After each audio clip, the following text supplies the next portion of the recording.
Welcome to Golden Conversations, a podcast dedicated to honoring the stories, wisdom, and well being of our senior community. In every episode, we sit down with a remarkable guest to explore their life experiences, lessons learned, and reflections on health, happiness, and resilience. I'm your host, Catherine Wang, and I'm honored to be here today. I wanted to remind us today that aging is not just about years, it's about stories, strength, and the quiet victories that shape who we become. Today, we're joined by someone whose journey carries insight, perspective, and heart. Let's begin our golden conversation. I'm excited to introduce you guys to Susie Moore. So, first question I have for you is, what habits have helped you to maintain your physical or mental health?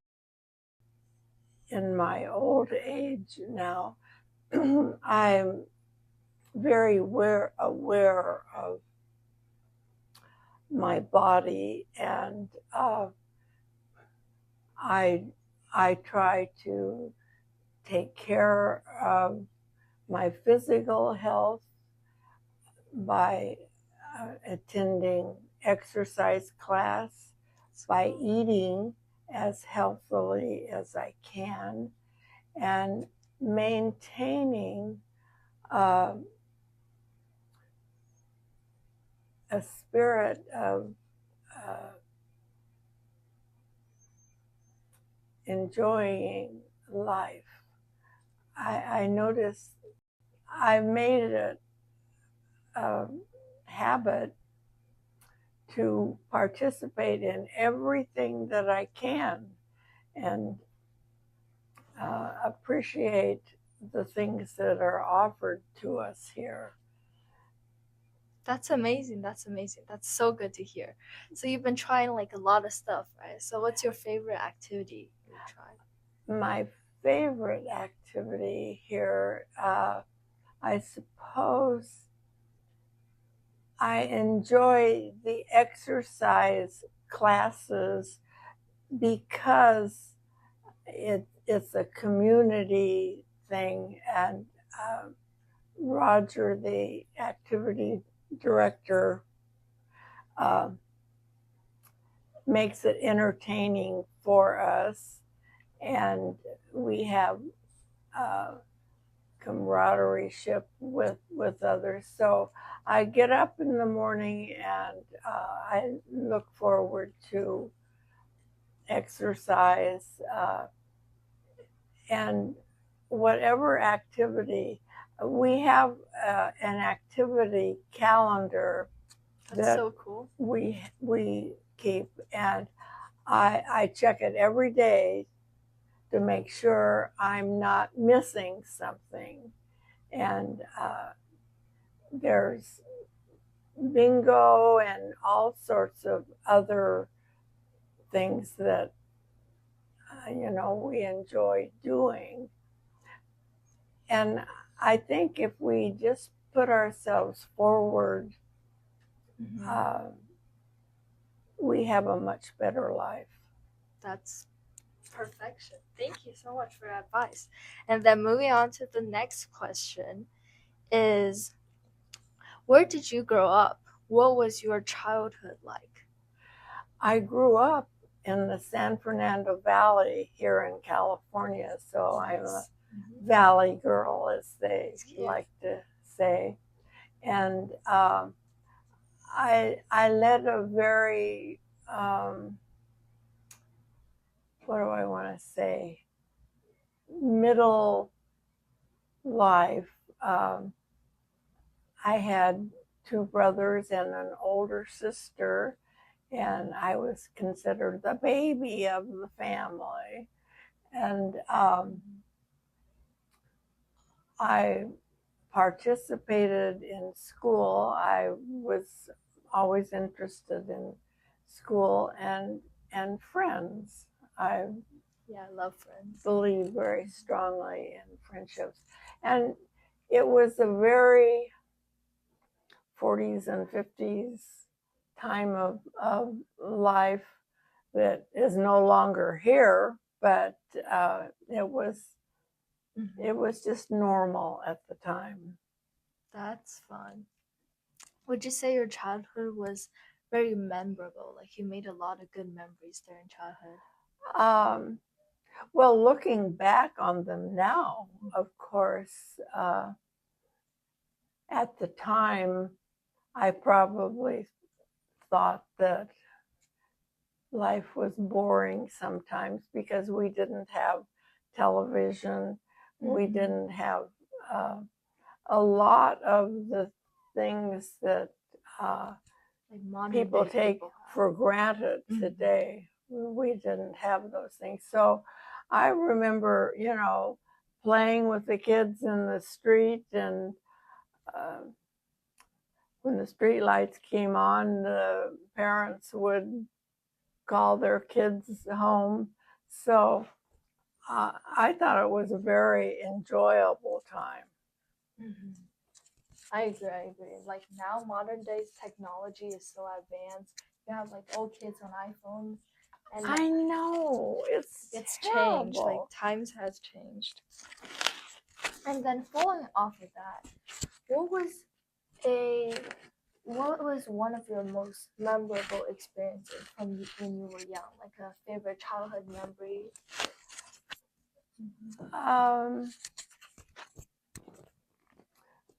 Well, I met my future husband when I was in high school, and so that probably was my most memorable experience. And I got married when I was 18, so today I consider that very, very young. So a lot of my memories of childhood per se were tied around. I think I was very not advanced for my age, but I enjoyed doing things that were more geared towards being with, I always, I never had any desire to be a star or a movie star or a brainiac or anything like that. All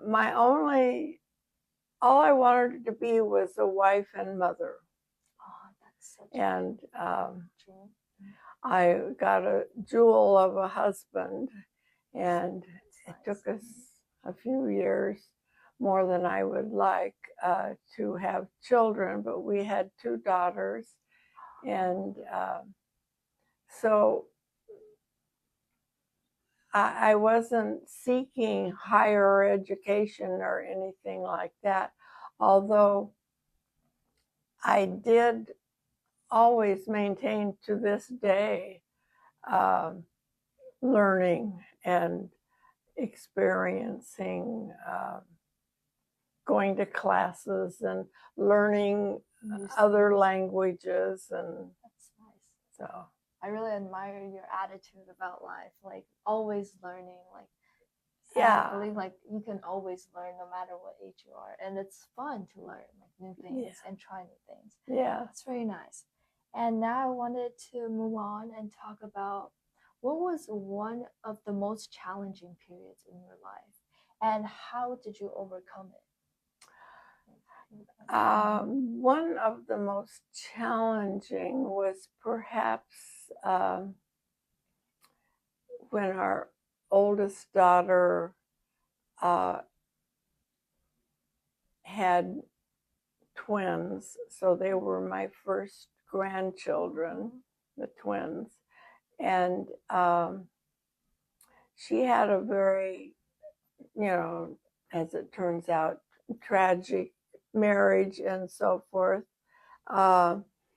And so it was a very trying time for us as a family, because it was hard on the boys, and we loved them, and So we, for a number of years, we sort of were their parents. Mm-hmm. I see that. So, yeah. That's the very... That was, yeah, probably the worst time. Mm-hmm. Yeah, I see. But you got like your first grandchildren, right? Yes, we got the boys, and we loved them, and I love them dearly to this day, even though they have their own problems. But we love them. That's so nice. We love the relationship between grandparents. Yeah, and we have had a very close relationship with them. That's so nice. And then I also wanted to ask you, I know you said like a typical day looks like for you doing a lot of activities, but what else do you enjoy like in a typical day? Do you go out on walks or? Well, I enjoy reading. I enjoy going shopping. Nice. I especially enjoy traveling. And my husband and I have been very fortunate in that we've been part of an organization that did mission work, and we did a lot of mission work in Mexico, and then we built a home on an island off the coast of Honduras, and we started a clinic and a school there, and we spent the rest of our life living there, and well, living there occasionally, not every day, but we got so much out of when you're helping others, you have a much wider range of friends, because you become very friendly and loving with the people that you're helping, and it's a very rewarding thing to do. Yeah, it's very rewarding doing that, and so we were very fortunate that we had the means to be able to do that. That's so nice. I know like building friends can give you a lot of new experiences, and it builds connections very well. Yeah, it's so nice you guys got to very travel much to so. the missions. Yeah, and of course our faith and our church experiences went right along with this, and we have dear friends to this day that are church friends. That's amazing. Yeah. And I have a next question for you is, I have a very even personality. Everything has to be fair. Everything has to be equal. And life is not fair or equal. I realize that. So that sometimes gets me stressed sometimes. But I try to maintain a happy attitude. That's a very nice outlook on life. Even though they're terribly unfair sometimes, I feel that we should take life as it comes. Like just embrace life. Yeah. Take the nature and go with the flow. I see that. And lastly, for the closing is, how would you like to be remembered? I would like to be remembered as friendly, as kind, as just having a sense of joy. And there's not a lot of that around here because we all have a lot of physical problems, but you see those around that are just joyous spontaneously. Yeah, I enjoy like that spontaneous, light, airy feeling. And then finally, I'd just like to ask you for your permission. Can we share your story in our podcast? Yes, that would be nice. Thank you. And then that's all for now. And then thank you for sharing your story with us today. Your experience reminds us that every season of life holds depth, meaning, and wisdom. This defines golden conversations, where every voice is gold. Thank you so much for participating. Thank you I learned a lot from you. Thank you very much.